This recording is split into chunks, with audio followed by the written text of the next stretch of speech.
What's going on, everybody? This is Kevin, aka Citizen Snips, here representing the 2XP podcast at PAX South 2020.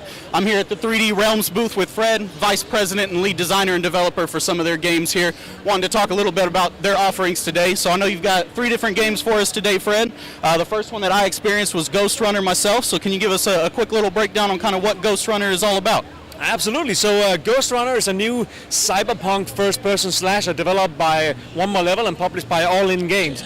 So the game takes place in a future world where you don't know what happened to society, but almost all humans alive live inside this one gigantic skyscraper building. Okay. The society inside this building is kind of built with all of the poor people living at the bottom floors, and the higher you go up in the skyscraper, the richer and richer people get. Okay. You play as GhostRunner, and GhostRunners are known as these bodyguards who used to protect the city. Now the whole city is inside this building is taken over by a fierce dictator called the Keymaster. Okay. And the game starts out when you get approached by this AI called Whisper. Yeah. You don't know the real name, who is tasking you to free him. And together with him and the rebels who are rebelling against the society in this world, you are to take down the Keymaster and free the people. Well, a lot of stuff is going on behind the scenes that you don't know about yet, and that you'll get to experience that throughout the game. Yeah, so in my demo where I played, I got to kind of jump in at the beginning of it there. I think the game does a good job of kind of setting the base for that narrative. In your interactions with Whisper, it kind of tugs you along, makes you interested in kind of figuring out more about what's going on. The game is early alpha right now, is that correct? Yeah, so the game is still pretty early in development. We're expecting to release late this year.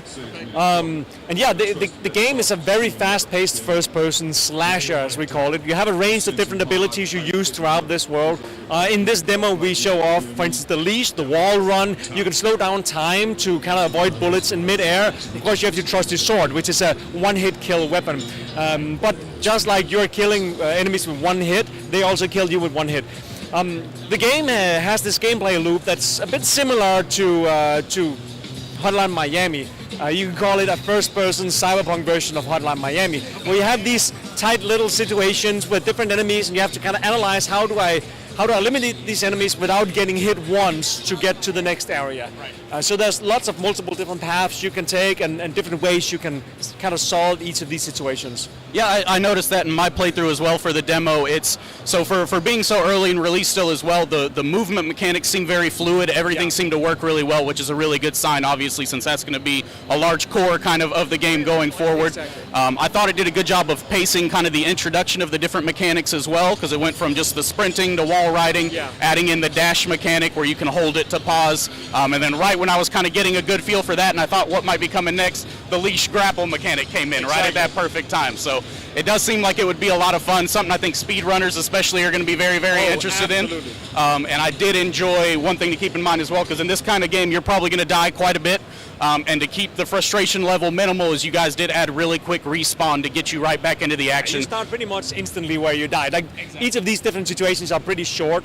So again, like Hotline Miami, it's you go in, you die, you start again, you go in, you die, and you see how much further you can get at every step. Right. Yeah, trial by error kind of thing until you figure it all out. But that one was really fun for me. I think that one probably caught my eye the most. But I don't want to waste too much time there. I know you got some other stuff to talk to us about as well. Sure. Wrath, Aeon of Ruin, that you guys can see over my left shoulder here, is one that definitely some Doom and Quake aficionados would be very keen to look at. That art style and that gameplay style, I know will speak to them. Can you give me kind of a background on Wrath? Yeah, so we announced Wrath last year. It just came out in early access. Wrath is built on the original Quake 1 engine. Same technology as in mid-90s. It's made by what we call the Quake scene necromancers. It's basically a bunch of guys, they call themselves Kill Pixel, who've been making maps and mods for Quakes and levels since forever, never stopped. So we put together this team to make basically a spiritual successor to Quake. If Quake 2 never existed, what would it be like, and what would it play like, and so on. Extremely fast-paced, hardcore shooter. Some people call it the Dark Souls of first-person shooters. Okay. But yeah, you play as the Outlander, and you arrive in this dark fantasy world.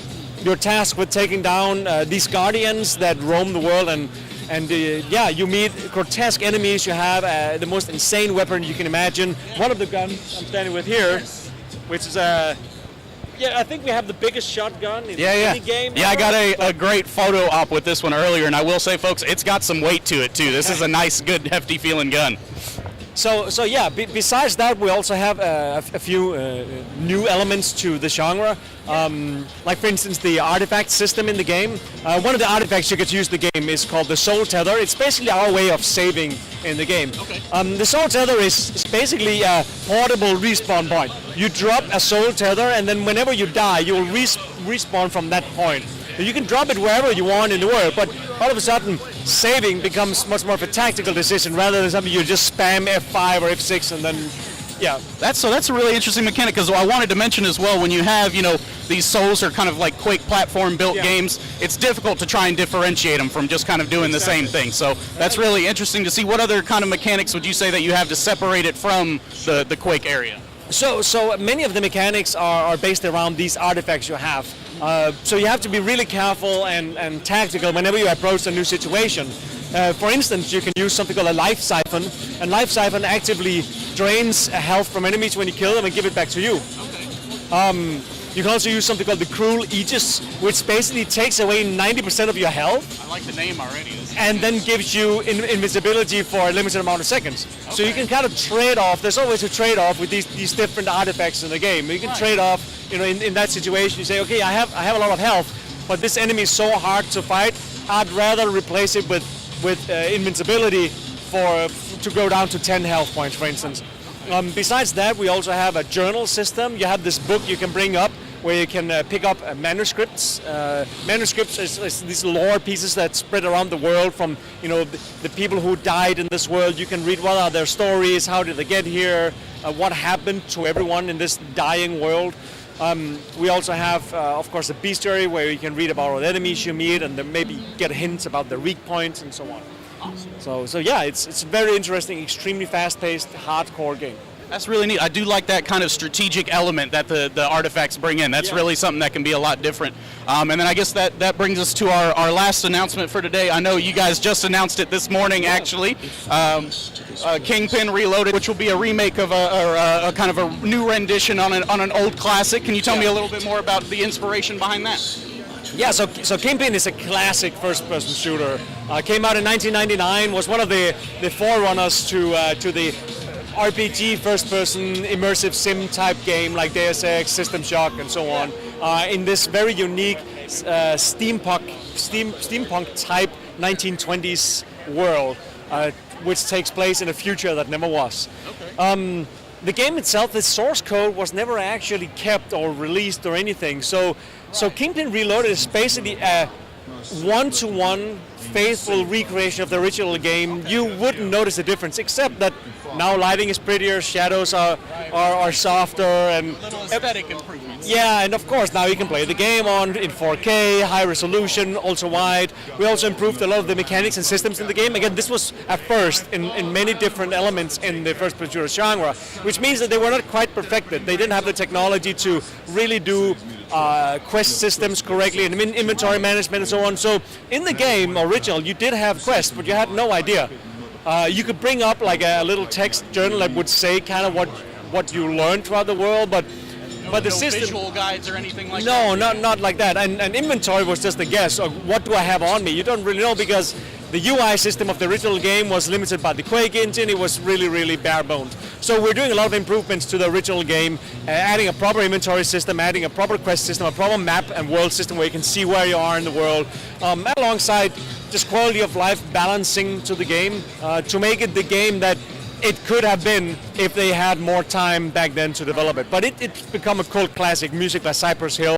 Yeah, it's fantastic. Well, Fred, thank you so much, man. It's been a lot of fun. You got a lot of interesting games coming. Everybody make sure you keep your eyes out. My content director will put our socials down here at the bottom for you to follow. We'll have more content coming from PAX South 2020 soon.